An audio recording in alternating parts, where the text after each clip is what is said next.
Romanos 1, 28.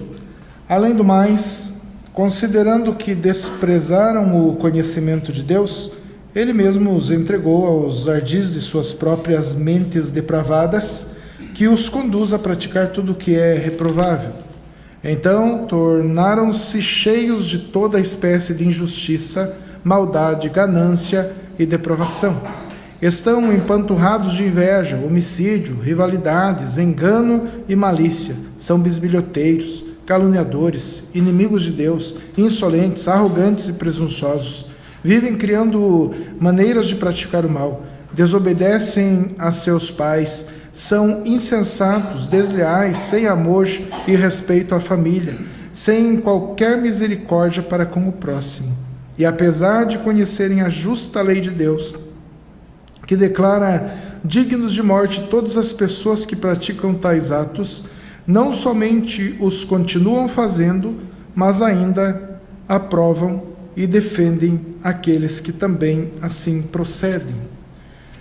Bem, irmãos, nós vemos aqui o apóstolo Paulo, ele escrevendo à igreja de Roma, e nos versículos anteriores a esse ele fala que Deus entregou o homem, né, às suas paixões. Ele fala muito de sensualidade, e que porque Deus entregou o homem às suas paixões, o homem acabou amando outro homem, né, se interessando por outro homem, se unindo a outro homem. As mulheres também mudaram a sua prática natural contra Deus, contra o que Deus ensinou. E logo em seguida, Paulo agora ele vai falar de um outro problema na mente do homem, problema no entendimento do homem, um problema no juízo do homem mesmo, né? Então ele fala que porque o homem não buscou a Deus, o homem desprezou o conhecimento de Deus, o homem rejeitou o conhecimento de Deus, então agora Deus o entregou também aos ardis de sua própria mente depravada, ou seja, Deus entregou o homem a uma condição mental reprovável. Algumas traduções trazem isso. Então o homem passou a ser reprovável, tudo que o homem faz é terrível diante de Deus. E aí ele dá uma lista de coisas erradas aqui, que eu nem vou ler de novo, mas aqui vai envolver, né, toda a injustiça, maldade, ganância, homicídio, tudo de ruim que se possa imaginar, porque Deus entregou o homem a sua própria mente reprovável, ou seja, o castigo para o homem, o castigo pelo homem não buscar a Deus, não buscar conhecer a Deus, ele foi entregue a uma mente totalmente depravada, estragada. E aí vem a pergunta: será que só o apóstolo Paulo, ele estava escrevendo só para Roma aqui, será que aqui somente era o problema, né? E então nós vamos ver que o homem, ou podemos dizer, né, que o homem é louco, né? Se eu pudesse pôr um título nessa mensagem, eu ia pôr o homem louco. O homem realmente ficou louco, porque o que é uma mente depravada? É uma loucura, o homem passou a ser louco. Mas será que isso é uma ideia aqui, somente nessa carta? Ou será que nós podemos ver em toda a Bíblia essa loucura do homem, essa depravação do homem? E a resposta basta ler a Bíblia, né? Começa em Gênesis ali, você vai vendo quantos problemas, né? E se eu falasse para você que lê a Bíblia, né, se eu perguntasse para você qual o homem da Bíblia que você considera mais perverso, ou outra pergunta, qual a maior perversão que você vê na Bíblia, o maior pecado, aquilo que você leu assim, você ficou indignado, né? Eu acredito que cada um teria uma resposta, né? Cada um tem uma passagem bíblica que fala: não, isso aqui eu me assustei, eu fiquei impressionado com essa maldade humana, né? E Jesus Cristo, ele disse que do coração do homem é que procedem as más paixões, os problemas, as contendas, as facções, né? Então vamos dar uma olhada em toda a Bíblia. Claro, eu pus alguns versículos, irmãos, porque se a gente for fazer um apanhado, aí nós vamos passar a noite inteira aqui vendo os problemas, e aí depois vamos ver a solução de Deus. Isso eu fico maravilhado com Deus, né? Ao invés de Deus destruir tudo, Ele dá uma solução para nós. Então, saiba que existe solução, né? Existe solução para os nossos problemas. Primeiro, eu quero lembrar vocês, logo no início, né? Quem começou tudo isso foi o Adão, né? Podemos dizer que talvez seja uma das maiores loucuras, porque Deus fez o homem segundo a sua imagem e semelhança. Deus fez o homem perfeito. Deus criou o homem de uma forma maravilhosa. Deus olha para o homem e diz que foi muito bom o que Deus criou. Deus dá um habitat perfeito para o homem habitar. O homem passa a morar no jardim. O homem tem tudo ali, o homem tem comunhão com Deus, o homem fala com Deus, e ele comete a loucura de ir contra a palavra de Deus. Ele desobedece a Deus. Aí foi a entrada do pecado, foi a primeira, podemos dizer assim, a primeira loucura de um homem, e um homem que não conhecia o pecado, um homem que vivia na inocência, e de repente ele comete essa injustiça, esse pecado contra Deus. E é impossível não lembrar, né, de Caim. Lembra do Caim? Caim resolveu oferecer uma oferta a Deus. E o Abel, seu irmão, também resolveu oferecer uma oferta a Deus. 2 homens, 2 ofertas. Uma oferta diferente da outra e um homem diferente do outro.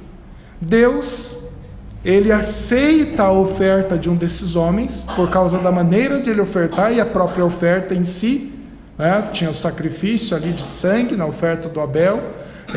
O Abel estava com o coração voltado a Deus, enquanto que o Caim, ele não ofereceu uma oferta agradável a Deus. Deus não se agradou nem com a oferta e nem com o Caim. Aí eu só consigo ver um homem totalmente louco, um homem depravado aqui, que foi orientado por Deus a fazer o bem, mas olha o que ele faz. Ele se revolta. Ele se revolta porque Deus não aceitou a oferta dele, Deus não aceitou o tipo de adoração dele. E ao invés, irmãos, dele se consertar com Deus, ao invés dele conversar com Deus, Deus, então como eu faço? Ou até mesmo conversar com o irmão dele, o Abel, né? Abel, como você fez a oferta que agradou a Deus?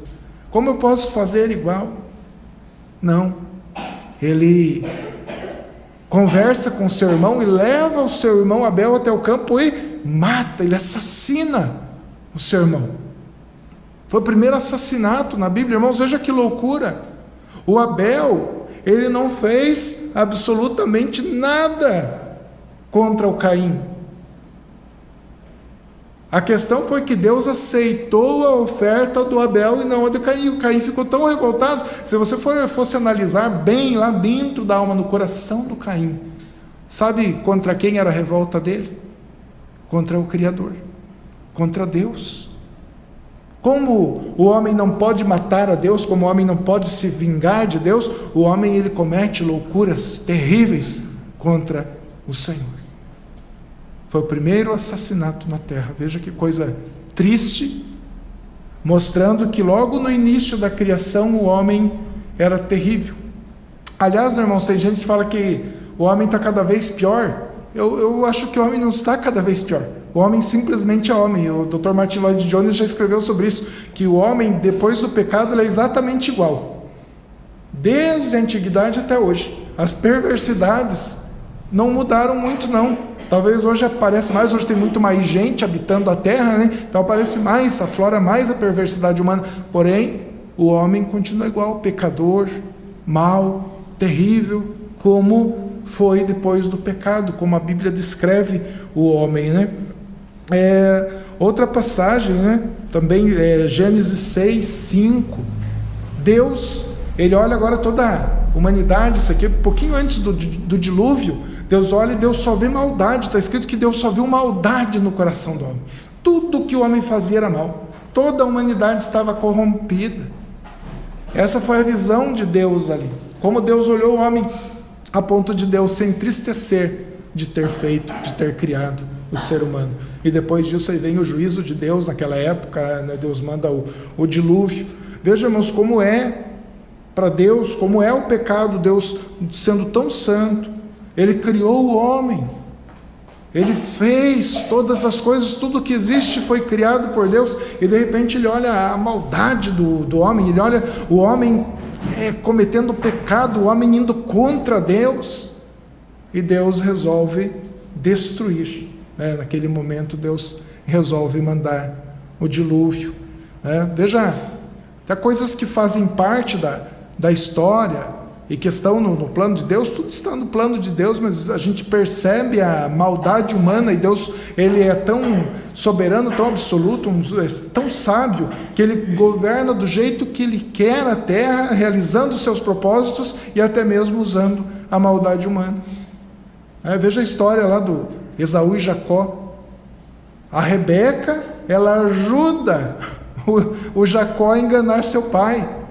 Veja bem, a esposa ajuda o seu filho a enganar o marido dela.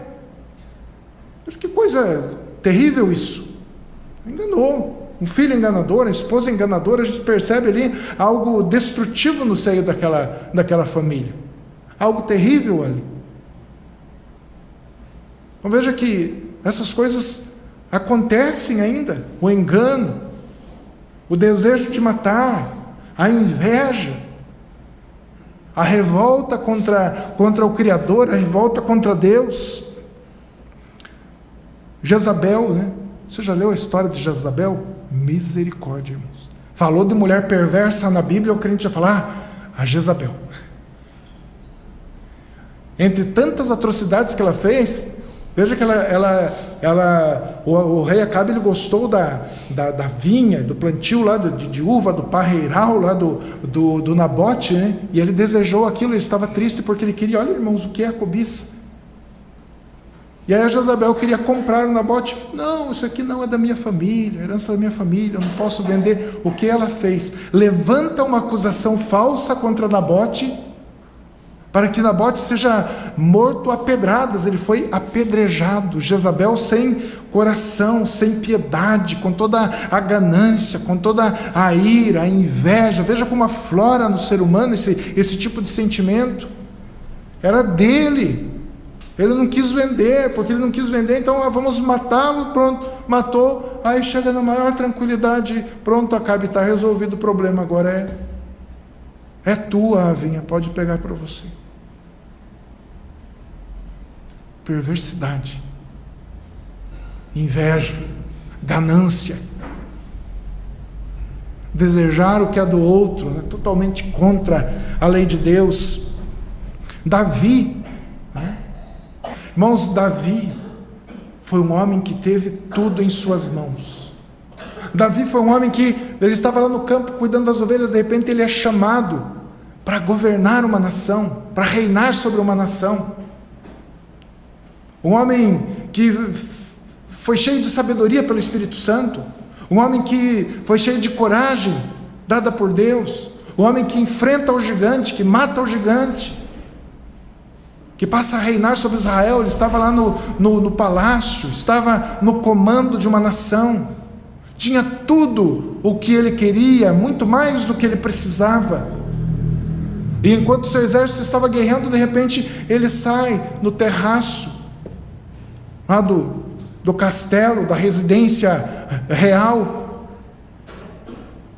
e ele começa a andar por lá. Ele tinha acabado de acordar, e começa a andar e olhar as vizinhanças. De repente ele olha lá de cima uma mulher tomando banho, Betseba, e ele deseja aquela mulher que não era dele, aquela mulher que tinha marido, aquela mulher que era uma mulher casada, e ele manda buscar aquela mulher,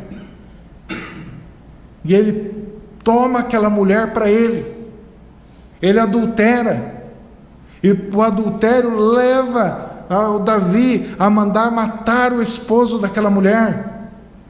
Resumindo a história, veja como um abismo chama outro abismo. A cobiça, começa na cobiça, e aí depois vai para pôr em prática a maldade do coração.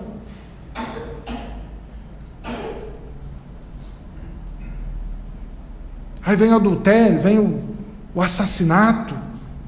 Veja que coisa, como a Bíblia traz histórias trágicas demonstrando a loucura do homem, como o homem foi depravado, como o homem está destruído.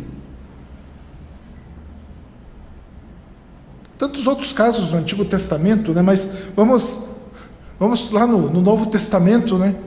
A gente vê Deus instituindo a sua igreja, tantas perseguições contra a igreja. Primeiro os judeus, né? Quem primeiro perseguiu a igreja de Cristo foram os judeus. Eles investem contra a igreja de Cristo, eles perseguem a igreja de Cristo, eles mandam matar líderes da igreja do Senhor. O próprio Saulo, né? O apóstolo Paulo foi um perseguidor da igreja, mandou matar cristãos, mandava torturar os cristãos, muita maldade. Como todos eles estão errados, o povo rejeita Cristo, rejeita, e claro, é óbvio, o homem é louco, ele escolheu Barrabás, solte o Barrabás, crucifiquem Jesus Cristo. É a vontade do homem, do ser humano que é louco, que está com a sua mente depravada. A vontade do homem realmente é matar Deus, destruir Deus, não ter mais Deus. Ele viveria em paz com a sua consciência. O homem poderia viver, fazer todas as perversidades em paz. Se não existisse Deus, nós iríamos temer a quem? O homem poderia viver do jeito que ele gosta. Essa é a escolha que o homem faz. O homem natural, ele não quer Cristo, ele quer Barrabás, ele não quer as coisas santas, ele quer aquilo que é mundano, aquilo que é perverso, aquilo que agrada o seu coração. Olhe como Jesus sofreu. Olhe como Jesus foi torturado, como ele foi humilhado. Veja a perversidade humana. Vejam a igreja de Cristo, que deveria estar unida.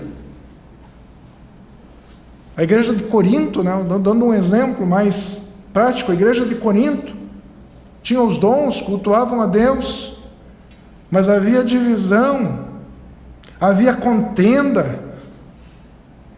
Os crentes, os irmãos estavam brigando entre si, havia facção no meio da igreja. Eu sou de Paulo, eu sou de Apolo, eu sou de Cefas. Estavam dividindo a igreja de Cristo. E o coração do homem, ele é faccioso, ele gosta de divisão. Ser faccioso é gostar de divisão, de grupinhos, ideias diferentes, de confrontar, de brigar um com o outro.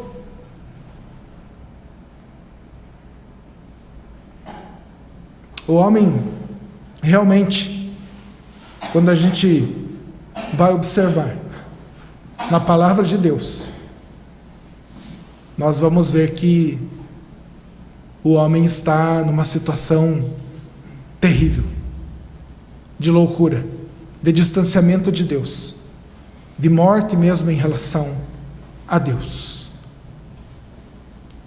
Isso é preocupante para nós, porque nós vivemos numa sociedade que é feita por homens. E se você quiser testar a maldade humana, separa da sociedade algumas crianças, se isso fosse possível, e leva lá num lugar distante e deixa elas crescerem sozinhas. Alguém podia falar, não, aí vai dar certo, porque daí não tem influência da sociedade má. Depois de 100 anos você ia encontrar naquele lugar uma sociedade muito parecida com a nossa. Perversa igual, má igual, porque a maldade está no coração do ser humano. A sociedade é má, é ruim, porque o homem é mau. A sociedade, ela é composta por homens maus. Essa é a nossa realidade. Mas ainda, irmãos, quando nós falamos que a maldade não é de agora, se você for estudar na história, lá no Império Romano, na Grécia, havia uma perversidade sexual tão grande, que eles chegaram a ponto deles falar que o amor mais bonito, isso lá para trás, Império Romano, Eles achavam que era mais bonito o amor, era um amor mais destacado, era um amor mais nobre, quando era um amor entre dois homens. A sociedade achava mais bonito, mais perfeito, mais honroso. Não pense que essas coisas são do dia de hoje. Essas coisas sempre existiram no coração do homem. Irmãos, nós vemos, todo mundo fala, poxa, o Hitler, meu Deus, olha o que ele fez. Teve um monte de seguidores, ele não fez sozinho. Foi fácil de enganar mais pessoas juntamente com ele, porque o coração do homem é mau, o coração do homem deseja riquezas, o coração do homem deseja poder. Então o homem é mau. A gente vê as guerras em geral, tantas coisas, tantos problemas. O homem esqueceu do seu Criador. O homem esqueceu de Deus. O homem não teme a Deus. Não tem temor no seu coração. Olhamos para o nosso país, para o Brasil. Eu vi uma pesquisa do IBGE. O IBGE é um instituto confiável. Essa era uma pesquisa a respeito de cristianismo. Sabe qual é o percentual de cristãos no Brasil? 86% em 2016 para 2017. 86% dos brasileiros se declaram cristãos. Ou seja, de cada 100 pessoas que você vê andando por aí, 86 pessoas são cristãs. Um pouco acima ali, uns 7% mais ou menos, se declaram ser religiosos, pertencem a alguma outra religião. Agora pensa bem, irmãos, onde vai a loucura do ser humano? Aí eu não sei, eu falei que é um instituto confiável. Ou o IBGE fez a pesquisa errada, ou esse povo mentiu. Ou a pesquisa está errada, ou o povo é mentiroso. Porque, irmãos, é impossível que uma nação como o Brasil, que lá para fora o Brasil é considerado uma nação perversa. O Brasil é considerado um país sensual. Será que eles estão mentindo?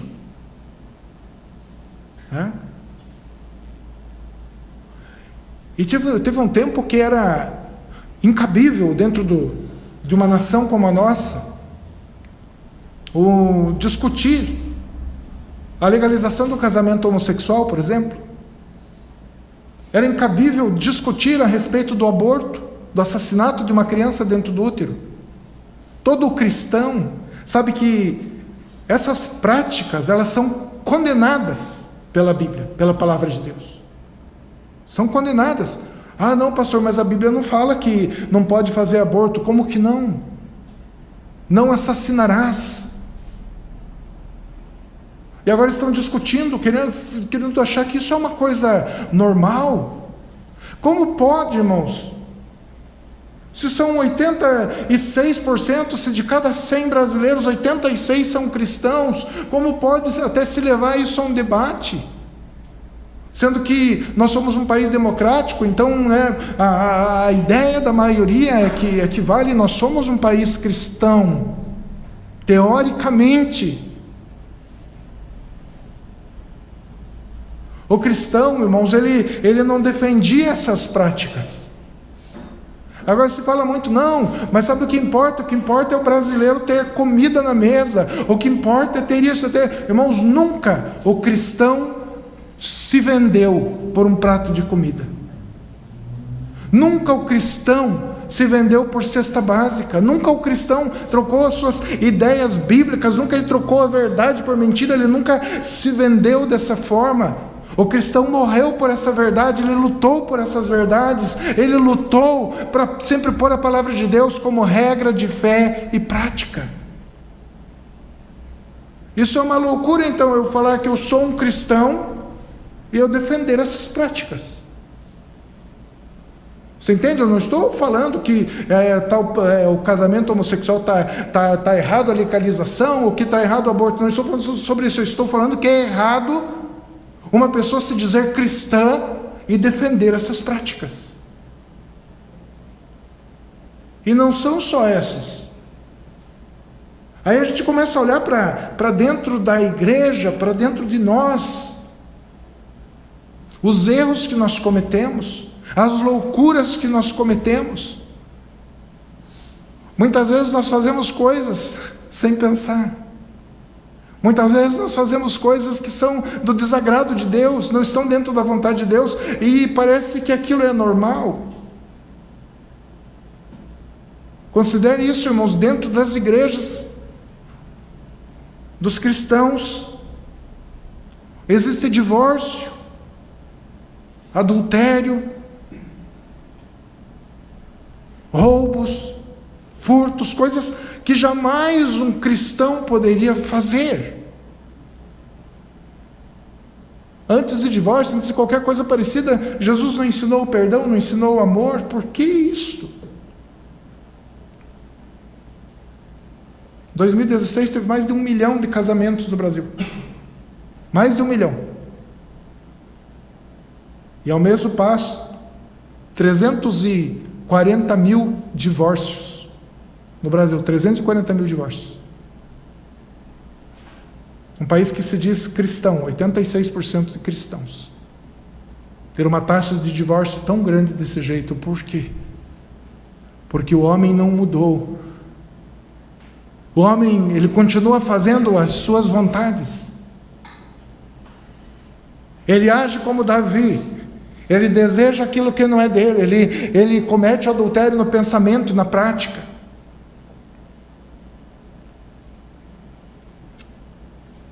O homem deseja o mal. Irmãos, os cristãos, ou os que se dizem cristãos, não conhecem a verdade das Escrituras.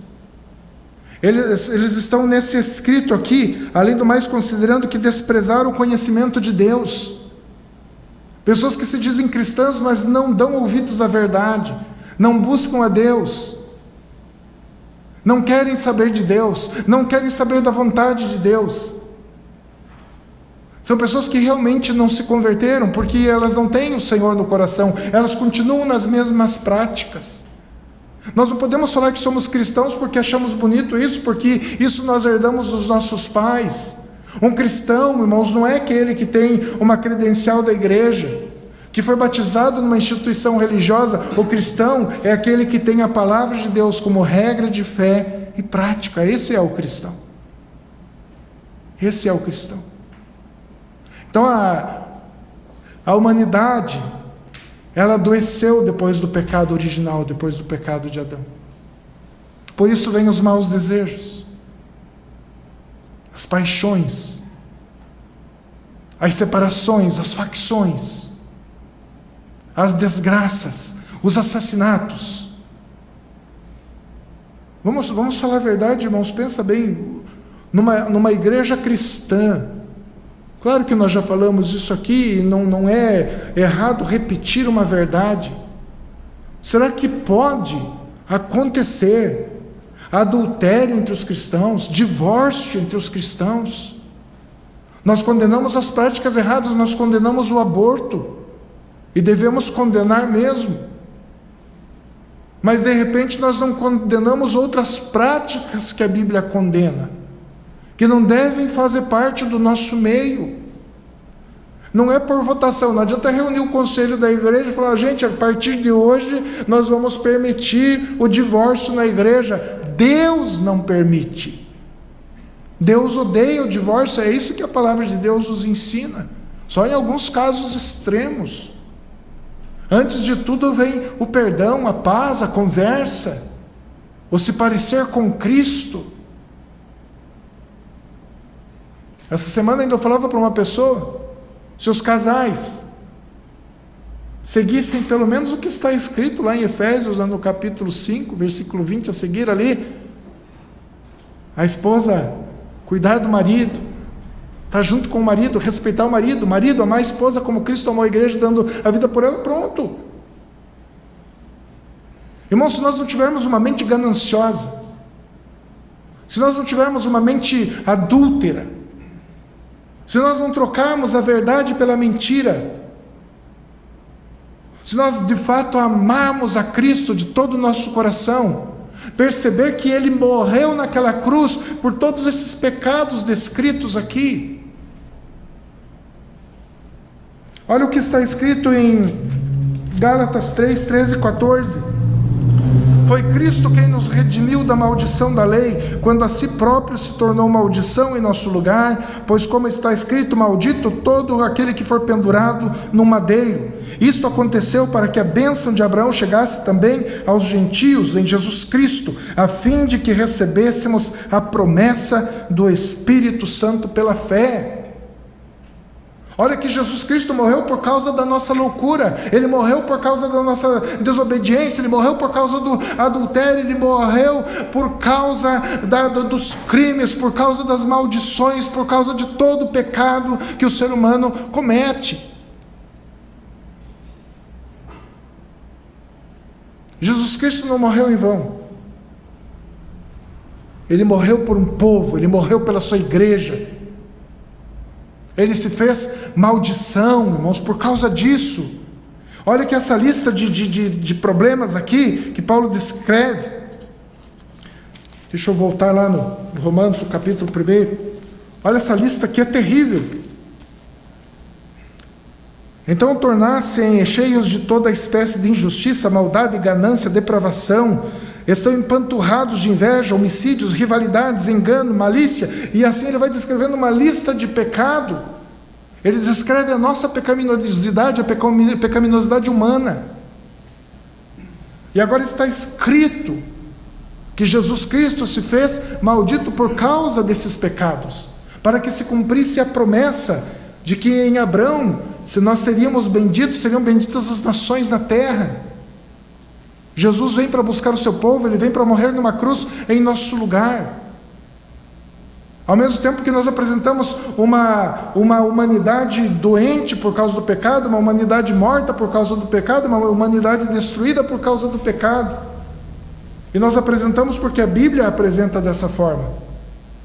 Veja o Salmo 18, quando Deus olhou do alto dos céus, Ele viu, não há nenhum justo sequer. Paulo fala isso em Romanos, no capítulo 3. Não há ninguém que busque, não há ninguém que entenda. Entende isso? Toda a humanidade. Nós estávamos nesse meio. Agora, o que aconteceu para que nós fôssemos tirados de lá? O que aconteceu para que você fosse tirado dessa sociedade tão terrível? Veja bem, irmãos, você foi tirado, você faz parte da igreja de Cristo. Nós fazemos parte da igreja de Cristo. Tudo que é descrito aqui, a maldade humana, toda essa maldade descrita não pode fazer parte de nós. É bem verdade que ainda nós cometemos alguns erros, porque ainda nós não temos um corpo glorificado, porém essa maldade, essa injustiça, essa arrogância, ela não deve fazer parte do meio da igreja. Agora nós somos de Cristo, Ele nos resgatou. Por isso Pedro escreve, né, sejam santos porque eu sou santo, né? Deus fala isso, Pedro só lembra. Sede santos porque eu sou santo. Deus não está exigindo santidade para nos salvar, mas exigindo santidade porque nós fazemos parte da sua igreja, porque nós já somos salvos. Então Deus mostra uma sociedade doente, uma humanidade doente, uma humanidade perversa, mas Ele tem a solução para isso. Ele não nos deixa nessa situação. Ele não deixa o seu povo mergulhado na podridão. Deus não deixa o seu povo abandonado. Jesus disse, eu vim para buscar e salvar o que se havia perdido. Jesus disse, eu dou a vida pelas minhas ovelhas. Ele veio chamar as suas ovelhas, Ele veio nos resgatar, Ele veio nos libertar. Isso realmente é libertação. Quando nós somos tirados desse mundo que nos aprisiona, quando nós somos tirados do meio do pecado que nos aprisiona, quando nós somos tirados das garras do engano de Satanás. Jesus fez isso por nós. Ele nos tirou de lá. Ele nos fez igreja sua, Ele nos fez povo seu. Mas de que jeito? E a Bíblia ela descreve como aconteceu isso. E claro que tem vários lugares que nós vamos ver na Bíblia que Jesus Cristo se entregou por nós, que Ele nos amou. Isso para nós deveria ser motivo de espanto. Porque, irmãos, Jesus não amou a mim, não amou você pela nossa bondade, porque nós éramos todos certinhos, limpinhos, não. Ele nos amou, simplesmente Ele nos amou. Ele quis nos amar, Ele resolveu dar o seu amor para nós.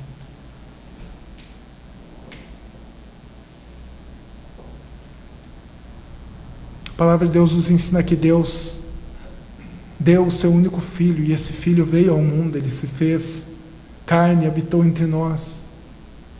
Para nós que somos salvos, para nós que cremos no Evangelho, nós honramos a Deus, nós amamos a Deus e somos salvos porque o Senhor quis nos salvar, Ele transformou o nosso coração para que nós creiamos no Evangelho. E para aqueles que se perdem, Jesus realmente vai ser aquela pedra de escândalo, porque Ele veio, mas eles viraram as costas para Jesus. Eles não quiseram Jesus. Eles preferiram o engano. Eles preferiram viver na loucura. Irmãos, o homem não tem desculpa. Não vai resolver diante de Deus, o homem chegar diante de Deus e falar: Deus, mas o Senhor não quis me salvar. Deus mandou Jesus. Nós temos uma inteligência. Nós deveríamos nos voltar a Deus. Mas olha o que está escrito aqui: porque o homem não quis conhecer a Deus, ele foi entregue aos seus desejos más, à sua mente perversa. E nós, irmãos, estávamos nessa situação. Mas acontece que o Senhor tem misericórdia de quem Ele quer ter misericórdia. E Ele teve misericórdia de nós. E Ele nos trouxe para a sua presença. E a cura vem, a cura para os nossos problemas. Eu acredito que você possa até estar enfrentando alguma dificuldade. Talvez você esteja até tendo algum problema desse, de dificuldade em relação a você mesmo, ao domínio próprio. De repente você não consegue se controlar em alguma área da tua vida e você peca contra Deus, você age contra Deus. Mas olhe para Cristo, irmãos. Olhe para Cristo, nele está a cura para a tua alma, nele está a cura para a tua vida. Ele não ensinou você a odiar, Ele não ensinou você a não dar o perdão. Pelo contrário, Ele ensinou a amar, Ele ensinou a perdoar. Então, Pedro, lá em 1 Pedro 1,18, eu acho assim, então 1,18 e 19, eu gostaria muito que essa palavra assim, ela entrasse na nossa alma, no nosso coração, e que essa palavra nos fortalecesse espiritualmente, que essa palavra ela mostra como Jesus nos curou de verdade. Irmãos, todo esse descrito aqui de maldade, perversidade, isso é para a pessoa que está longe de Deus, longe dos caminhos de Deus. Agora Jesus Cristo já morreu pelo seu povo, Ele já deu o seu sangue que nos purifica de todo pecado. E olha o que Pedro diz, 1 Pedro 1, 18 e 19: porquanto estáis cientes de que não foi mediante valores perecíveis como a prata e o ouro que fostes resgatados do vosso modo de vida vazio e sem sentido, legado por vossos antepassados. Veja aqui, ele está dizendo que nós vivíamos um modo de vida vã, como está escrito lá em Romanos, como o apóstolo Paulo descreve a humanidade. Uma humanidade terrível, sem buscar a Deus. Como Jesus fala, um coração perverso, um coração que só tem maldade. Agora, ele está dizendo aqui que nós fomos resgatados desse modo vazio, desse modo vago de viver. A igreja de Cristo, ela não tem mais uma vida vazia. Agora nós temos Cristo. O nosso coração tem Cristo, a nossa alma tem Cristo. Nós não estamos mais vivendo para nós mesmos. Nós não estamos mais vivendo para as paixões humanas. Agora nós vivemos para Cristo. Agora nossa vida é Cristo. Ele nos resgatou dessa maneira vã de viver. Ele foi lá e nos trouxe, Ele foi nos buscar. Como? De que forma? Ele diz: nós fomos resgatados, não foi com preço de ouro ou prata, são coisas perecíveis, foi algo muito maior, de muito mais valor. Olha o que ele diz: mas fostes resgatados pelo precioso sangue de Cristo, como cordeiro sem mácula ou defeito algum. Você não foi comprado por prata ou ouro, você foi resgatado pelo sangue de Cristo, um sangue puro. Não adianta nós tentarmos nos enganar. Jesus morreu na cruz não porque nós somos bons, Ele morreu na cruz porque nós somos maus, mas agora nós temos um valor, nós temos esse valor do sangue de Cristo. Ele nos comprou pelo seu sangue. A igreja de Cristo, ela recebeu agora um valor, nós somos comprados. E esse valor é a vida do nosso Senhor e Salvador Jesus Cristo. Você não tinha valor. Você estava condenado à morte, você estava condenado ao inferno. Mas Jesus Cristo, Ele deu o valor porque Ele amou você. Então Ele comprou você, Ele pagou um preço pela tua vida. E o teu resgate não foi com uma prata ou com ouro, foi com a vida de Cristo. Ele morreu em teu lugar, recebendo a ira de Deus em teu lugar. Agora você é dele. Sabe, você tem valor agora porque você é dele. Ele comprou você, você pertence a esse Senhor. Você não pertence mais a essa sociedade perversa. Você não pertence mais a esse povo homicida, a esse povo ganancioso, a esse povo cobiçoso. Não, você agora pertence a Jesus Cristo, que é Senhor e Salvador da sua igreja. Você é a igreja de Cristo, compreenda isso. Nós temos que viver para Cristo, viver a palavra de Cristo. Isso vai ser custoso para nós. Nós vamos dizer que o que é errado e o que é certo é certo. Irmãos, nós não vamos agir politicamente correto. A igreja não age politicamente correto. A igreja precisa agir teologicamente e moralmente correto. Agir politicamente correto, você apoia qualquer desgraça, apoia qualquer problema, apoia qualquer perversidade. Mas a igreja de Cristo não. Você não. Paulo, ele fala aqui uma coisa interessante. Deixa eu voltar aqui lá no 1:32. E apesar de conhecerem a justa lei de Deus, que declara dignos de morte todas as pessoas que praticam tais atos, não somente os continuam fazendo, mas ainda aprovam e defendem aqueles que também assim procedem. Veja, o homem é perverso, além de ele ser perverso, além de ele fazer a coisa errada, ainda ele apoia a prática do mal, ele apoia a prática do pecado. Mas a igreja de Cristo não. Cristo já morreu por causa desses pecados, Cristo foi crucificado por causa desses pecados, e nós amamos ao nosso Jesus Cristo. A igreja não pode concordar com isso. Comecemos nós a nossa prática dentro da nossa casa. O amor à família, os casais se voltando a Deus, se dedicando a Deus, vendo o que é certo, o que é errado, o que a Bíblia aprova, o que a Bíblia condena. Vamos voltar à família, como Deus nos ensinou. Vamos honrar a Deus no nosso trabalho, sendo obedientes, sendo pessoas que honram a Deus naquilo que fazem. Vamos honrar a Deus, irmãos, em tudo que nós fizermos. Como disse o apóstolo Paulo, fazei tudo para a glória de Deus, não para a glória dos homens, não para a glória desse mundo, não para a glória de Satanás, mas para a glória de Deus. Veja o que é ser igreja. Nós não queremos, irmãos, um monte de gente. Nós queremos pregar a verdade, e pedimos a Deus sim que Ele salve muitas almas. Pedimos a Deus que Ele leve esse evangelho a esses corações que eles estão precisando. E você que conhece a verdade e não leva essa verdade a outras pessoas, você está errando contra Deus também. Nós precisamos fazer isso, irmãos, por amor ao evangelho, por amor à palavra de Deus. Nós vemos no esporte, né? Algumas seleções com tanta garra, querendo ganhar, querendo vencer. E a igreja de Cristo às vezes ali, pensando, esperando acontecer alguma coisa. Irmãos, Jesus Cristo nos chamou como embaixadores do Evangelho. Ele nos chamou como pessoas que vão pregar, que vão falar, que vão anunciar, que vão viver a palavra de Deus. Não adianta a gente criticar a igreja.